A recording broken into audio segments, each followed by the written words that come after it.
This property is known as Hummingbird. It is located in southern Oregon's sunny Applegate Valley, home to acclaimed vineyards and just 20 minutes from the historic town of Jacksonville and the Applegate Lake Recreation Area. Hi, my name's Dennis Miners. And I'm Leslie Lee. This is our dog Penny. We bought this piece of property, which is a little over 4 acres, in 1990 with the idea of building a home and a studio in a sustainable manner without using very much lumber. The artists who designed and built Hummingbird operate a bed and breakfast in the family home and work nearby in the studio building. Both buildings showcase local, sustainable materials and feature passive solar heating and cooling design. The 2,500 square foot, 3-bedroom, 2.5-bath home is a post and beam construction infilled with highly insulating straw bales, giving the home an R value between 40 and 50. The 2,300 square foot studio was built with sun-dried Adobe bricks made on site. All the buildings blend with their location as they are plastered inside and out with the very earth on which they stand. Here we are on our front porch, which added another 300 square foot living space to this whole place. We can sit here and listen to the pond and the frogs. This is a truth window, and this is just to prove that, yes indeed, in fact, this is a straw-bale home. And you can see when you come on in, how deep the walls are. This is how thick the walls are, so you can see what kind of insulation that must be. This is our great room. This faces south, and this is the room that powers this building because the building is designed for solar efficiency. Throughout the winter months, sunshine streams through the south windows, warming the large thermal mass of the earthen floor and Adobe window seat. At night, the heat is released into the room. During the summer months, when the sun is higher in the sky, the roof overhang shades the windows to keep the house cool. A Kachelofen provides the main heat source for the house. Kachelofen is a German word for tile oven, and this is a masonry stove. It does not have its finished coat on it now. A lot of people like it the way it is. You can still see the straw sticking out. We build a large, fast, hot fire here once every evening, and there are baffles inside here that come across and up and down and up and down and up, finally going up out the chimney. When the fire goes down to coals, we turn off the air intake and close the damper so that all the heat stays inside. If you could feel this right now, you would feel that it is very warm, and of course, that's why Penny likes to be right where she is. Throughout the home, the artist builders incorporated practical details with exquisite craftsmanship. This is called an elise, and this is done with white clay, kaolin, and colorant, and plaster sand. And in this particular case, in this color, we also use some micaceous silt from the bottom of Applegate Lake. And if you get it in just the right angle, you can see a tiny little sparkle in it. The kitchen's open floor plan at the center of the home provides ample gathering space for both cooks and those who keep them company. The main work triangle features a 5-burner gas cooktop, an ultra-efficient refrigerator, and a beautiful view from the oversized sink. A second sink, dishwasher, and cupboards near the dining nook allow separate areas for cooking and cleanup. In an effort to use less fossil fuel, the only gas usage in the house is for the cooktop and the on-demand water heater. The water heater is made even more efficient with a preheated solar water system on the south-facing roof. The Kachelofen does double duty in the kitchen.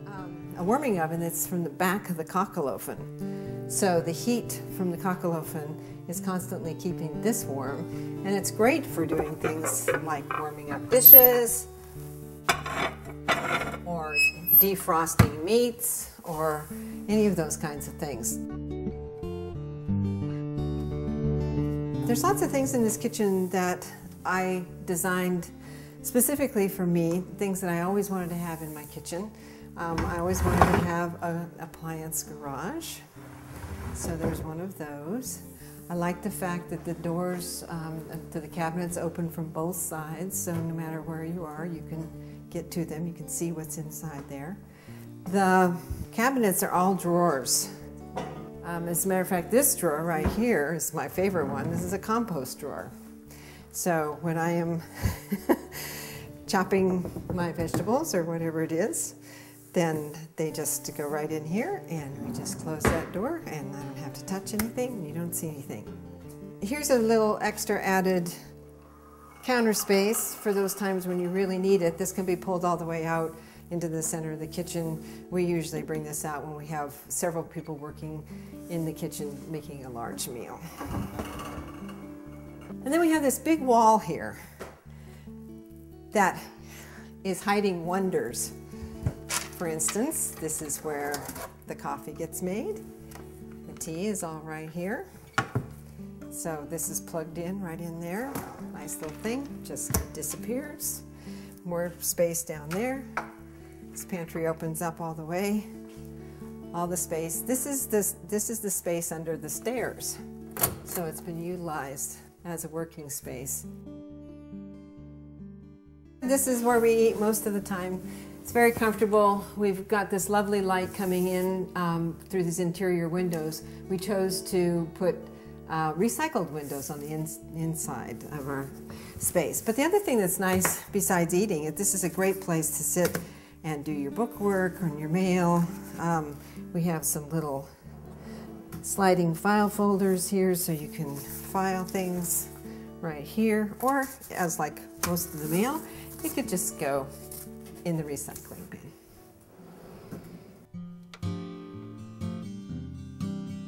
This is the main floor bathroom, which is also on the east side of the building, so it gets this wonderful morning light. The fixtures in here have been made by Dennis. This sink was made by him and carved by him. And the floor also has tiles in it that were carved by us. There's a radiant heat in the floor here, and it's on a timer, so it comes on early in the morning and then again later in the day, so that this room is always very nice and warm. We have this huge shower stall here, which is plenty big enough for 2 people to take a shower. Actually, a whole family could take a shower, because we have the rain head up there, a handheld, and a place where a young kid can stand and get their handheld shower.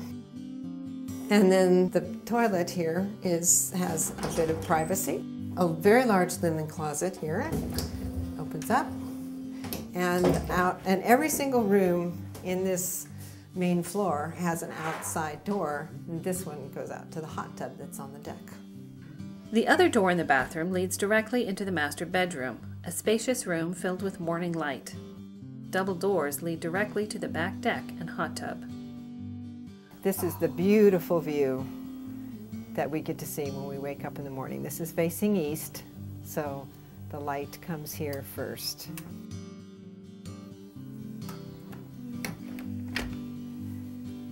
So this leads to the master bath right here. So that's very convenient. And on this side, this leads into a nice big walk-in closet. So this opens up into the laundry room. And the great thing about this is that you don't have to haul baskets around, because you can just take whatever you have out of the dryer, hang it up, and hang it in here, and close the door. This is a very handy room to have. It's a sunroom or mudroom, depending on the season. The south-facing sunroom connects the house to the back door and wraparound deck. It's a perfect greenhouse for sun-loving plants, and animals can let themselves in and out without letting drafts blow into the house. Upstairs, every nook and cranny has been put to use. A sleeping loft overlooks a seating area outside the bedroom. Under the loft, internal windows open to let in heat from the cockalofen on the main floor. This is our upstairs room, and this is one of our bed and breakfast guest rooms, which of course would make a wonderful bedroom for anybody. This is one of the first things that people do when they come in here, is they touch this, because they want to know what it is. And it's concrete that's been sculpted and stained. This room is designed so that people can sleep on the benches as well. There's lights on both ends of the benches on both sides. And it's also designed for storage. Each one of these opens up and is a storage unit. And tucked in under the eaves here is a half bath with a toilet and a sink. The home's lower level is partially below ground, keeping the temperature cool while still letting in shaded daylight through the east windows. Okay, so the lower story here is deliciously cool all year round, and this is really great because we're underground at this point. So when it's 100 degrees outside, it's 70 in here and people love it. No air conditioning, just naturally cool. The basement guest room has its own private entrance leading out under the east deck. It was designed as a complete studio apartment with room for a seating area, dining area, and a kitchenette. Down the hall is a full bathroom. This is another great storage space called a plenum because it is underground. Also located on this level is a large bonus room. Just outside, tucked under the deck, is a 5,000-gallon water cistern system that captures rainwater from the roof. A central vacuum connects to hose outlets throughout the house, providing a quiet, efficient system that needs to be emptied only 2 or 3 times a year.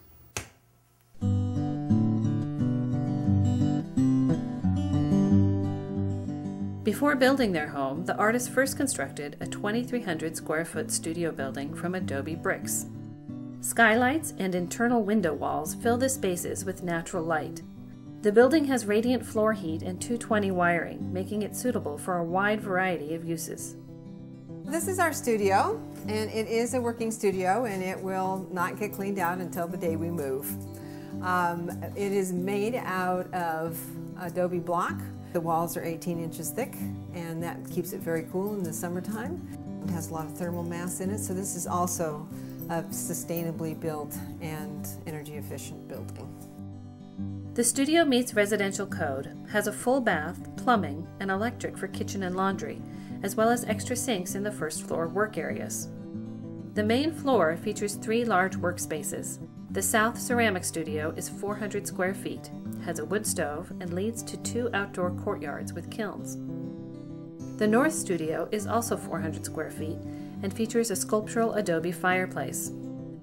Between the 2 studios is another large common space. It connects to a storage room with an overhead garage door to the outside.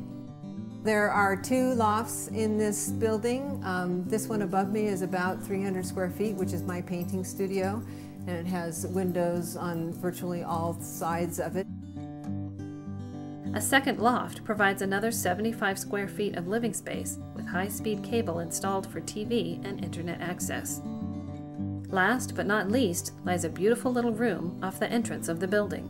This is our showroom, and this is where Dennis and I display and sell our work. This is on the north side of the building, so it stays very cool in the summertime. And yet there are a bank of windows up here that allow the southern light to come in. A small Adobe outbuilding provides yet one more flexible space on this unique property. We hope you've enjoyed your tour of Hummingbird.